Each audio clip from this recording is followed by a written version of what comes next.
continuing to think about what can happen from one moment to the next. And I'm just wondering right now, you can show your hand, because it's not going to be seen on the video. Who in this moment is content? Not bad. So I've been thinking about contentment and, being complacent, and how those two are very, very different, and how sometimes I slide into complacency, sort of mistaking it for being content. But they're quite different. So the dictionary definition of contentment, which I think applies for Buddhism, is feeling pleased and satisfied. Maybe you could knock off the word pleased, because that has some other stuff going on. But being satisfied, not needing more, not needing it to be different. And complacency is you're pretty happy with yourself. You've got all the things going for you. There's no awareness of any potential danger or any sort of defect in what's going on. You're just self-satisfied. That's being complacent. So when I met Mary Grace on Friday and we were at Safeway, and Mary Grace was making a food offering, at one point she looked at me and she said, "That's a nice coat." And so I looked down at this parka, this orange parka that I'm told is yellow, and I thought, well, this coat's 14 years old. I mean, it sort of looks like I'm the Michelin Man, and if you don't know what that is, there's an ad in Canada where you kind of look like a tire. And so I thought, but the coat's 14 years old, and then I thought, maybe it's time for a new coat. But then as I said to Mary Grace, it's a really warm coat. I mean, it's pretty funny looking, but as I thought more about it, I thought, maybe it is time for a new coat. I mean, maybe I could get a maroon coat. Maybe I could get a coat that is like Venerable Senke's, and it's kind of svelte looking and stylish. And then I started looking around at the coats that people were wearing in Safeway, and I thought, I've got one of the worst coats in this store.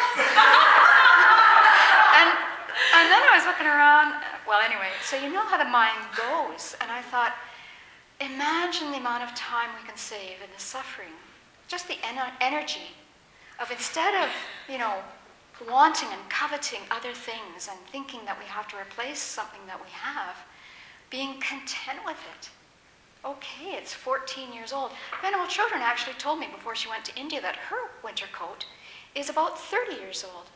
And I said, Venerable Children, that's really old. You need a new coat. And she said, no, I don't. It's just serving me just fine. And I said, well, but what do you think about the stains on it? And she said, well, who's going to see it? Who cares? She said, I'm going to wear this until I'm finished with it. Something like that. So, we can just start with mundane things, like the things we have. The huge pitfall, of course, is technological things, right? Because you get your computer home and the next day your friend tells you the new thing that you could have gotten, but you got that instead, and aren't you sad about that? And, then really, so I remember this, so how many shoes do we really need? How many shoes do we need? My sister very kindly took me shoe shopping a couple of years ago. We went to Mountain Equipment Co-op, which sells, there was about 162 varieties of what you'd call a shoe there. So we went up to the salesperson, and my sister said, I'd like to get my sister some shoes. So the clerk looked at me and then said, well, let's see. We've got trainers, we've got walking shoes, we've got running shoes, we've got approach shoes, we've got a mid boot, we've got rock shoes, we've got day hiking boots, we've got a light trail shoe, we've got a backpacking boot, we've got a trail running shoe, we've got a mountaineering boot. This went on for about 4 minutes, and my sister and I were just like, And then finally I said, and this helped enormously, saved all kinds of time, I said, you know what? I need a shoe that's not made of leather. The clerk just about fell down. And then when she he or whoever it was, sort of collected themselves, the person said, well, you're in luck. We've got one. Great! That's the one I'll take. You've got a 7.5. So immediately my perplexed mind about what kind of shoe, I would have liked an approach shoe. They look pretty groovy, but there's too many colors. But immediately it was like, okay, it's settled. It's one shoe. There you go. Bye-bye. So just think, if we can do that with mundane things, then how about our spiritual practice? And how about being content with where we're at? Oh, I just heard Jeffrey Hopkins teach. I'm not as good as the other people. If I'd studied more, if only I could have read that book when I was 12. I could have met the Dharma when I was a child and born into a Buddhist family. I would have a chance now. But so it goes on and on and on. You know, and just to be content. Okay. But being content, I've noticed, doesn't come like a cloud of mist and descends upon you and it's like magic, like fairy dust. It's something we have to cultivate.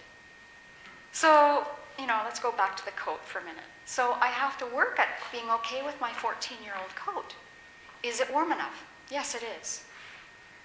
Does the zipper work? Yes, it does.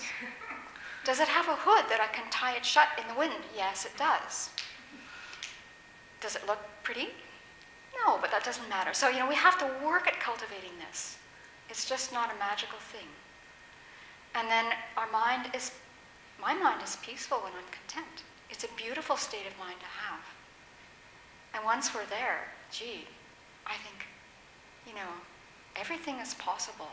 But the minute that complaining, comparing mind is back in gear, I don't know about you, but I'm done. I'm completely finished, and what's going on in my mind has nothing to do with the Dharma even. It's just that complaining, comparing mind. So perhaps we can look at things today. We're about to have lunch, and I hope it's good. And if there's something a little bit overdone or underdone, you know what? It's fine for all of us because it's food that you created with love. And so let's be content with this very beautiful offering.